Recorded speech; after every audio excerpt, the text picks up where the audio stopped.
Hello and welcome to the Daily Royal. My name is Shelby and I have been a royal watcher for the past 10 years. In this podcast, I talk about the daily events of 7 of the European monarchies. So I talk about Belgium, the UK, Denmark, the Netherlands, Norway, Spain, and Sweden.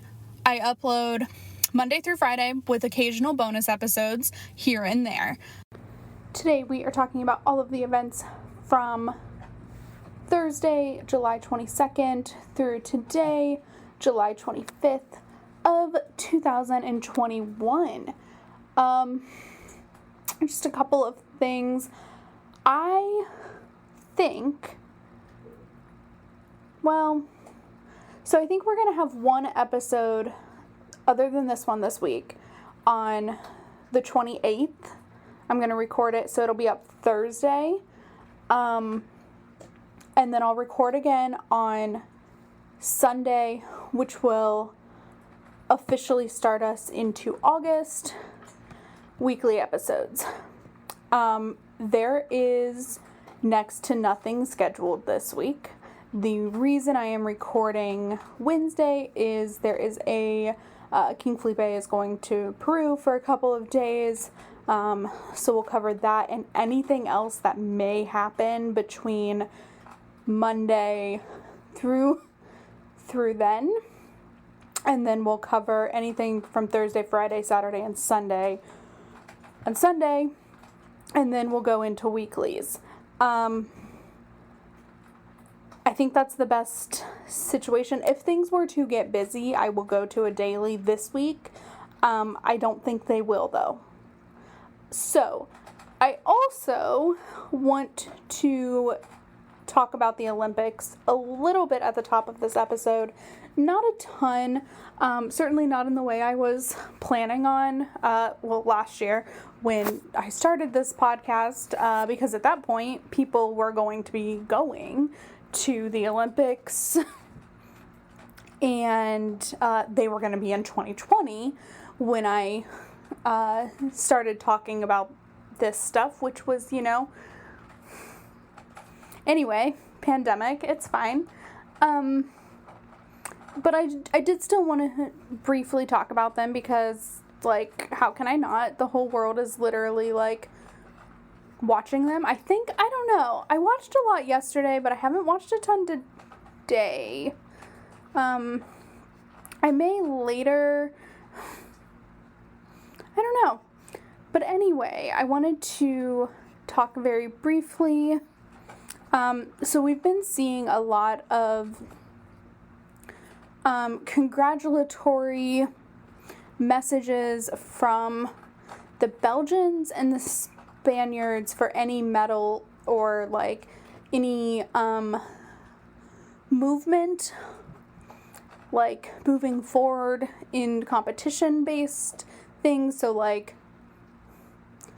football, soccer, wherever you're listening to this, is a competition-based, things like that. But we've seen a couple of congratulatory things here and there from the Belgian and Spaniards. But I just wanted to, so the way I thought I would talk about this is talk about the medal counts of each.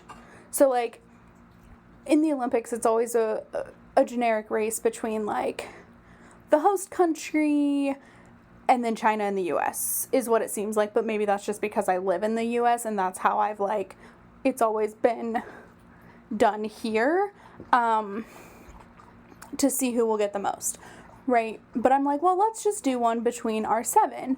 A few things I have learned. Norway, I don't think has ever medaled in the Summer Olympics because they're such a strong Winter Olympics team, which makes sense because Norway. But anyway, so far we have the UK and the Netherlands both leading in a tie with 2 medals, and this is as of end of competition day in Tokyo on Sunday. And then Belgium and Spain are tied with 1 medal, and then everyone else has 0. So Denmark, Norway, basically Scandinavia, Denmark, Norway, and Sweden have 0. And I'll probably pop in these stats like every episode because there's still not going to be a ton to talk about. Just like fully FYI, these weekend reviews are going to be like probably 20 minutes, and a lot of that will just be me talking, not specific to events or anything. But I did want to throw those out there because, I don't know, the Olympics are cool, and this is the way I'm avoiding the sadness of no one from the royal family being there. Okay? From the 7 I talk about, there are some royals there, but none that I talk about on a regular basis. So anyway, that is where we're jumping into. So now we are going to jump over to Belgium.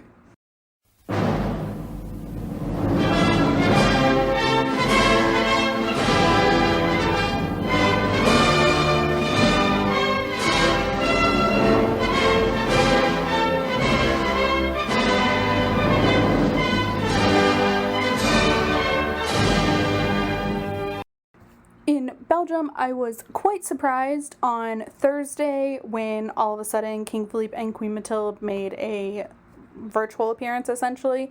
They held video conferences with with athletes for the Belgian Olympic team ahead of I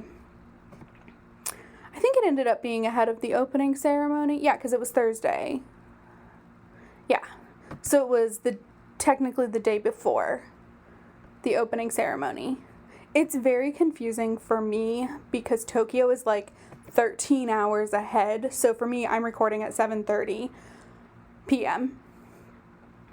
And games, like competitions, are literally about to start, if they haven't already started, in Tokyo for tomorrow. And so I'm getting very confused by that. It's fine. It's just, I'm having a hard time. So they just, of course, wished them luck and had conversations about Olympic Village and restrictions and what it's like to be there. And of course, for those who don't know, there are like no spectators, no family allowed of the Olympic athletes. There aren't really a ton of spectators in the arenas. The ones who are there are typically foreign leaders and IOC members. So just, there are people there, but they're mostly like IOC, other athletes, people who have like Olympic passes, essentially. So that was a surprise because it's pretty normal for the Belgian royal family to like literally leave and go on vacation on the 22nd, the day after National Day, and just like they're on summer holiday from the 22nd. My assumption is that they are waiting till the end of July when Princess Elizabeth is out of Royal Military Academy, like when her year is done, and then they'll all go off as a family together, or she'll go and join them wherever they are if they're having an out of Belgian vacation. I do think they have like a house in France or something. I don't really know. So that is the deal with Belgium. I do expect pretty much quiet, although I am a little confused because they haven't had a summer photo session yet. So I'm not sure if there will be one. I would expect, because they have done one like every year. But we'll see. It'll all be in time. It's a very weird, like last year was kind of an expected, everyone would be in their own country for the most part. That's how that went. There weren't a lot of royals who left their country. There was, to my knowledge, one, maybe two. And like Crown Prince Frederick went to France to visit his brother for like a day or something. So like there were sort of things like that, but this year like it does seem like people are leaving the country, and that's okay. as long as it's within restrictions, and, I'm trying not to judge other actions. But anyway, that is what was going on in Belgium. I'm not going to do like a whole segment on the UK, because there's really just like a couple of highlights. One, Prince George turned 8 on Thursday the 22nd. That's really exciting. Also, is that right? Yeah, it is. So he's 8. They released a new picture. It's adorable. I cannot believe it's been 8 years. That's insane to me. And also very cool. Like, yay. The Queen has officially transferred over to Balmoral, where she'll be spending summer holidays. This is pretty normal. This is like her private vacation time. Again, this was the expectation. I'm honestly surprised it didn't happen earlier in the week, but that was going on. And then that pretty much means like everyone is on vacation. Like we're on vacation. So let's see. In an interesting piece of news, the 24th, which was yesterday, on Saturday, John Kerry had a meeting with the Prince of Wales, according to the court circular, and then on Friday held a reception for the Prince's Foundation. And nothing. Oh, here's a court circular for July 22nd. Queen Elizabeth did have a video conference with the Governor General of Canada, and that was her last entry on the court circular. So it's slowing down, obviously, but just like a few key things here and there, but nothing that I felt warranted a whole segment. And so with that, I'm pretty sure are skipping down. Nope, we're skipping Denmark and moving over to the Dutch royal family.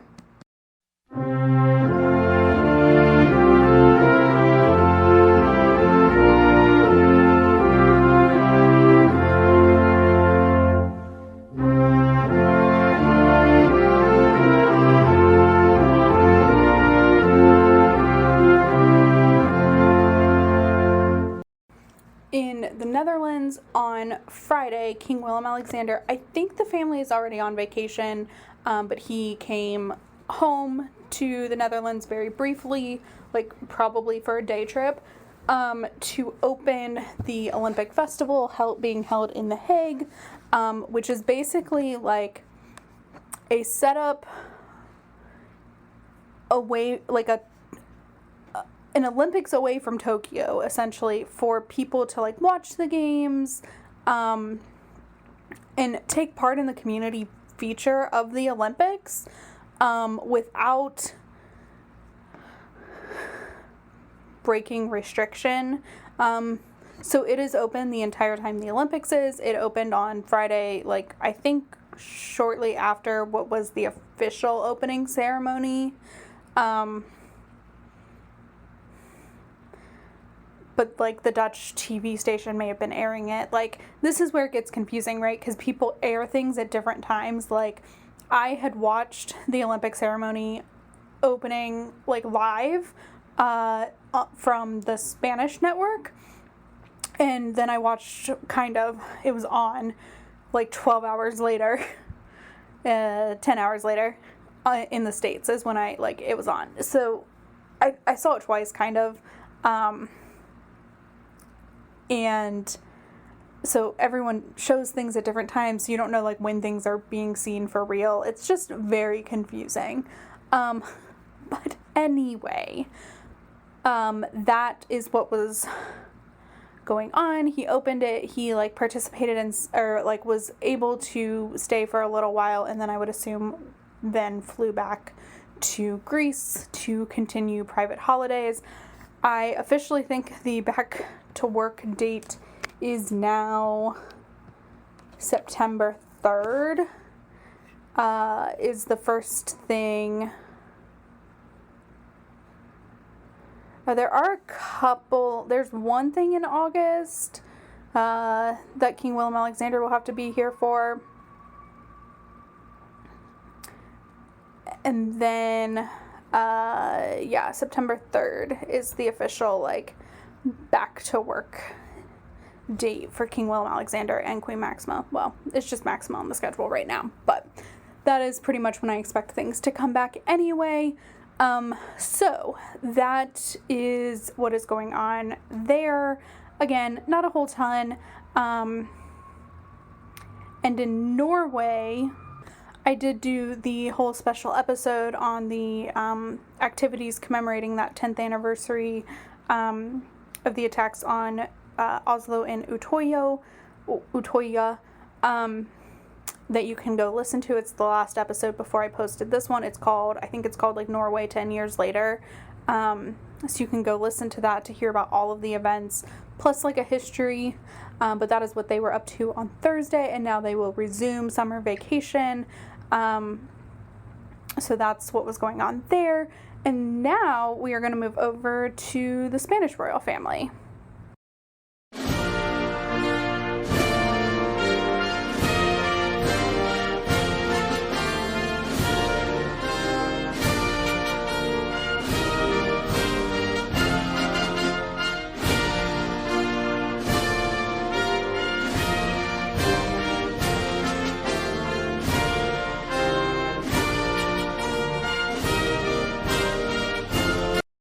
In Spain, there were some things happening. So they have pretty well now started official vacations, like this week. That has been like pretty well confirmed by the calendar of events. Like I said, King Felipe is going to Peru for an inauguration of their new president this week. But other than that, that's like the only thing on the calendar. There's some rumors about some stuff happening over the weekend, but to my knowledge, those are unconfirmed at this point, because they're not on the calendar. That's when I consider it like confirmed. I trust a lot of these sources, but I like to wait for official confirmation of things. It is expected that King Felipe will be in Mallorca starting at least on Sunday for the Copa del Rey regatta, which is like a thing he does every year. So summer vacations are like pretty well in order. Letizia has nothing on the calendar this week, and that's fine. But they had stuff on Thursday. So on Thursday, King Felipe met with the junior champion of Wimbledon 2020. Her name is, I think it's Annie Mintegi. Annie Mintegi, who was the women's junior champion of this year's Wimbledon, making her the first Spanish woman to win a Wimbledon title. I had read somewhere that like she was the first Spanish citizen, which is hilarious to me because Rafa Nadal is like super Spanish and has won Wimbledon a couple of times and is like this world famous tennis player. So I'm not really sure where that organization got its fact checking from, but anyway. So she is the first Spanish woman to do so, to win a Wimbledon title, but like very cool nonetheless. So she was able to meet with the king. I think the president for the Royal Tennis Association of Spain was also there, and she gave King Felipe one of her tennis rackets. I don't know if it was like the one she played with or if that, I don't know. It didn't really say. The write-up was really short. But she did give him a tennis racket, which is very cool. And she had, I don't know if this is the actual trophy or if it's just a replica, but it was like a really tiny little trophy. It was cute. And so that was really fun. And then also on Thursday, Queen Letizia held a working meeting with the Spanish Association Against Cancer, which she is honorary president of that organization and will do working meetings like this 2 to 3 times a year, plus a conference in February, March, one of those 2 months, and then something in October, I think, as well. So she has some pretty intense involvement. Plus, in 2020, she was having pretty regular video conferences with the organization. So that was Thursday. And then that brings us to today, the only thing that happened today for anyone. So King Felipe and Queen Letizia were joined by the Princess of Asturias and Infanta Sofia to attend the national offering to Santiago, or St. James. So I've talked about this a couple of times, just very generally. So we've talked about like the Camino de Santiago, who St. James is. So he was an apostle of Jesus. He is a saint. He's a big deal in Spain. I think he's the patron saint for all of Spain, which is why they have a national offering to him. So this is literally a thing that happens every year. King Felipe doesn't go every year. The girls, this is their first year. But there is always someone who represents the federal government of Spain to do this national offering on July 25th. This year is extra special for a couple of reasons. One, it is a Jacobean year, which means that the Feast of St. James, which is always on July 25th, also falls on a Sunday, which makes it a holy year for that. And then it's also the first year that the Cathedral of Santiago de Compostela has been reopened after renovations. So this is like a huge cathedral. You'll see it in the pictures if you go to the website or the Instagram. You'll see it in the pictures. It's huge. It's massive. Like it's just a really big space. And it for years has had like those construction like kind of towers around so workers can get up and do the things they need to do. And so this year was the first year the like bell tower looking things did not have that. And it's just a big deal in general. Plus with the day being on a Sunday, it's just like a lot of things. And so this is something we did talk about this a little bit last year. I don't remember how much in depth I went to, but you can definitely listen to like the July 26th episode or the episode that encompasses July 25th in it from 2020, and hear a little bit more about what it was like last year. But this year it was like a very big kind of return thing. It felt more normal. There were some crowds gathered, but that's nothing really new in Spain.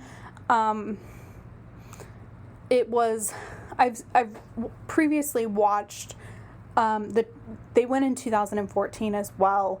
Felipe and Letizia did. And so I've seen that, and like the cathedral was packed. And this year, obviously, it couldn't be packed because pandemic, but there were people who had finished their pilgrimage, and were able to be inside for the Holy Mass. And that's the thing, right? Like, this is a super, it's a very Catholic thing. It was a Holy Mass. It was a big deal. And I don't want to, like, detract from that in any way. But obviously, like, that's not the focus here. So they were participating in the Mass. They did go up and like, there's a statue thing. I don't know what the word is, but there's like an altar to St. James inside this cathedral because I don't want to say story or folklore, but like the belief is that St. James is buried in that cathedral. But I don't know. I do believe that these people were real, but I don't know if he is buried there. Whatever, that's not for me to say.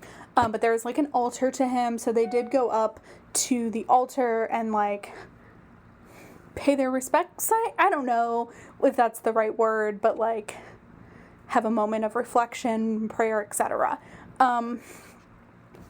Next, they return to their seats, of course, the very front. And then there's this really cool thing in the cathedral of, it's in Santiago de Compostela in Galicia, and it's called a botafumeiro, which literally translates to smoke expeller, which is, so if you've ever seen anything Catholic, you know, the priest has like this thing that he puts something in and it smokes. I don't know what it is. It's called a censer, so it's where incense is burned in a Catholic church and the priest like waves it. Well, the botafumeiro is massive, like larger than a person, massive, and it swings in the cathedral. So it sits, it like is on a dolly system kind of thing, and so there is a group of men who are trained to like make this thing swing up to the ceilings of the east and the west wing or whatever direction those are facing. But it swings back and forth and it's massive and it's the coolest thing. And I hope that's really, like, I don't know if that's insensitive. I don't think it is because like everyone looks in awe of it. People will take pictures of it. It's so cool. And so then that happened, which I was very worried it wouldn't happen because I don't know, it seemed like maybe like a thing that the pandemic would take away, but it was so cool. And so then the mass was over. They signed like the guest book for the city of Santiago de Compostela. And then at that point, King Felipe continued on the agenda by himself. So he had 2 more events in Galicia in the later afternoon. First, he attended the board meeting for the Royal Board of the City of Santiago de Compostela, and then also attended the delivery of the 2021 gold medal for Galicia, which is given out every year on the 25th, which is also like the national day for Galicia. A lot of things happen in Galicia on the 25th, so it's like a very intense day. And so they also chose to do this presentation on this day as well because it's a really big deal. So the award this year was given to frontline workers involved in like the vaccination drive for the autonomous community of Galicia. And so King Felipe and the president of the government were both involved in that presentation as well. And now that is it for the Spanish royals for a couple of days. Like I said, I think King Felipe goes on Tuesday to Peru, but it's literally like he'll probably arrive sometime late on Tuesday, and then leave after the oath taking on Wednesday. Like it's not going to be a huge trip, but he'll arrive the day before, probably take part in either some audiences or something. And then attend the inauguration, transfer of power, etc., whatever it is, which we'll talk about then. So that is what was going on in Spain. Not a whole ton of new information from Sweden, although a new photo of the entire Swedish royal family was released. So like King Carl Gustaf and Queen Sylvia, their 3 children, their 3 children's spouses, and their 8 grandchildren. Am I doing that counting right? Victoria has 2. Carl Philip has 3. Madeline has 3. I think there's 8 of them. I really hope I haven't forgotten one of those children. So it was like a very massive big picture, and it was to celebrate them being, of course, all together this summer for the first time in a couple of years because pandemic. So that is what was going on. Not a whole ton. Obviously, there were a couple of big things in there, but for the most part, it is officially slow down time. So I will do that episode midweek to cover that foreign visit. I really hope I'm not like shooting myself in the foot here, and that there will be maybe a couple of things on Thursday and Friday, Saturday and Sunday, but there may not be. We'll just, we'll play it by ear. I'm not super stressed about it, but that's where we're at right now. So I will come back on, you'll hear my voice again on Thursday, and yeah, we'll just keep it really chill this week. I might, I don't know, work a little bit extra at my day job, and I don't know, man. It's gonna be a quiet month, but we'll talk a little bit more about that on Wednesday and or Sunday when I record next. So I will talk to you all on Thursday, and until then, have a fantastic first half of your week. Bye.